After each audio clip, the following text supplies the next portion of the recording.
everyone saw him fail. Not quietly, not privately, not in a way he could hide. He failed in front of people who once believed in him, people who expected more, people who secretly wondered if he ever deserved their respect.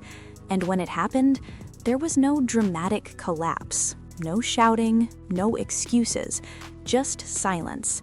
The kind of silence that follows embarrassment, the kind that makes you question everything you thought you were. He had worked toward this moment for a long time. He told himself, "This is it. This is my chance." But when the pressure came, he wasn't ready.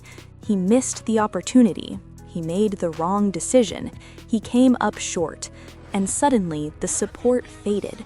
People stopped checking in. Conversations changed. The energy shifted. Some were polite, some were distant, some didn't even try to hide their disappointment, and that hurt more than the failure itself. Because failing alone is one thing. Failing while people watch, that hits your identity. This is the part no one posts about, the days after the failure, when you replay every mistake in your head, when you wonder what people are saying behind your back, when you avoid places and people and conversations.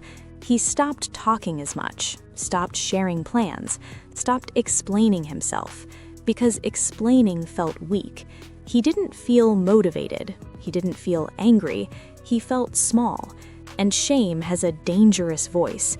It says, maybe you're not built for this, maybe you aimed too high, maybe this is your sign to stop. And for a moment, he believed it. Then something uncomfortable happened. He realized the failure didn't just expose his weakness, it exposed his ego. He wasn't just upset that he failed, he was upset that people saw it. He wasn't scared of starting over, he was scared of starting over without applause. And that truth hurt, because it meant the problem wasn't just the failure, the problem was who he thought he was. He had built his confidence on results, on approval, on being seen as capable, and when that disappeared, so did his identity. That's when he understood something most people avoid. Failure doesn't destroy you, it strips you. It removes the version of you that needed validation to function. So he disappeared, not to quit, not to hide forever, but to rebuild quietly. No announcements, no comeback speeches, no explanations, just work. He went back to basics, the boring fundamentals, the uncomfortable repetitions. He stopped trying to prove himself and started trying to improve himself.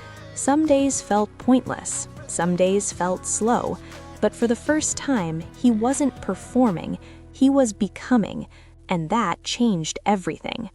Here's the part most people get wrong about comebacks. They think it looks loud. They think it looks dramatic. They think it comes with recognition. It doesn't. Real comebacks are quiet. They look like consistency without attention, progress without praise, discipline without excitement. He didn't need people to believe in him anymore because he believed in his standards, and that made him dangerous. Now, this is for you. If you failed and people saw it, and you feel embarrassed, and you're questioning yourself, listen carefully. Failure is not the end of your story. It's the end of a version of you that needed approval. Here's your challenge. Stop explaining yourself. Stop trying to convince people you're still capable. Disappear, but with purpose. Rebuild in silence. Fix the fundamentals. Earn your confidence back through action. And when you return, do it different, not louder, stronger. Failure didn't break you, it gave you the chance to become someone real.